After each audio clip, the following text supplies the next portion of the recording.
Ahoj deti, dnes vás zdravíme s Bravikom a spolu sme si pre vás pripravili až 3 super skvelé dobroty, ktoré si doma ľahko urobíte s pomocou mamky, ocka, tety, uja alebo staršieho súrodenca.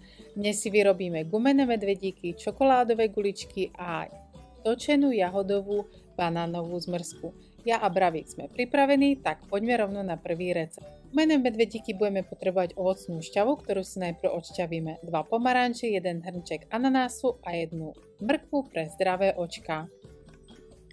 Určite neodšťavuj sám alebo sama, ale nechaj si pomôcť. A vieš čo, domáca šťava je ešte lepšia než tá z obchodu, lebo si ju robíš ty sám alebo ty sama a tá oranžová farba krása. Teraz potrebujeme silikónovú formu, najlepšie s medvedíkmi. Ak máš doma formu s kvietkami, hviezdičkami alebo srdiečkami, to je úplne super. Teraz zavolaj niekoho staršieho, aby ti nalial 200 ml šťavy do hrnca, odmeraj a pridaj 2 g agar-agar, to je taká rastlina želatína. A keď sa šťava trošku zohreje, ale pozor, nesmie vrieť, pridaj agar-agar a poriadne miešaj, aby neostali hrudky. Keď šťava začne husnúť, rýchlo ju lyžičkou nalievaj do formy. Pozor, hrniec je horúci. Daj formu do chladničky a nechaj stuhnúť 1 hodinu. Potom vyber medvedíky a tará! Môžeš ich zjesť koľko len chceš. Sú zdravé a mňamózne. Ak ti nejaké ostanú, ulož si ich do sklenenej nádoby a šup s nimi do chladničky. Určite sa s niekým podeľ. Čokoládovo-kokosové guľôčky. Pripravíme si extra čokoládové guľôčky, ktoré sú sladké a zdravé a naozaj jednoduché na prípravu. Budeme potrebovať ovsené vločky, kakaový prášok, sojové alebo kokosové mliečko, ďatle alebo sušené slivky bez kôstok a chia semiačka. Najprv do mixéra nasyp, takisto ako náš Bravík, ovsené vločky, kakao a chia. Mamka alebo ocko alebo ten, kto ti pomáha, to rozmixujú na múku. Teraz pridaj datle, ktoré ste si predtým odkôstkovali a namočili na 20 minút do teplej vody, aby zmekli.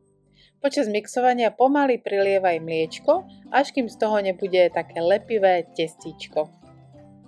A teraz prichádza tá najlepšia zábava. Trošku si namokri ruky a tvaruj guľôčky. Ideálne také menšie, tie sú lepšie. Bravík mi pomohol guľôčky obaliť v strúhanom kokose. A bola to paráda. Zvládneš to aj ty? Potom ich dáme na hodinu do chladničky, nech stuhnú. Potom sú ešte lepšie. A potom už iba mňam, jedna guľôčka za druhou, ale pomaly nech ti ostane aj na neskôr. A na záver máme niečo letné a osviežujúce, zmrzku. Aj ty miluješ zmrzlinu takisto ako my? Podľa mňa Bravík ju miluje ešte viac. Akú najviac miluješ ty? Napíš nám do komentára. My s Bravíkom milujeme túto banánovú, jahodovú, sladkú, krémovú a úplne bez cukru. Potrebuješ len zamrazený, samozrejme ošúpaný predtým banán a mrazené jahody. A ešte jedno špeciálne sitko do odšťavovača na zmrzlinu. Ako tvoj odšťavovač má, tak super. Náš Bravolife ho má. Nakrájaj ovocie, daj ho do odšťavovača a zrazu z toho vyjde krásna, točená, krémová zmrzlina. Ako z obchodu, ale oveľa lepšia. A týmto receptom sa s tebou dnes ja a Bravík lúčime. Veríme, že ti naše 3 recepty budú chutiť rovnako ako nám. A s Bravíkom ti posielame sladký pozdrav a nezabudni variť a pripravovať si zdravé jedlá, pretože to je zábava, hlavne keď to robíš s niekým, koho máš rád. Ahoj a dobrú chuť!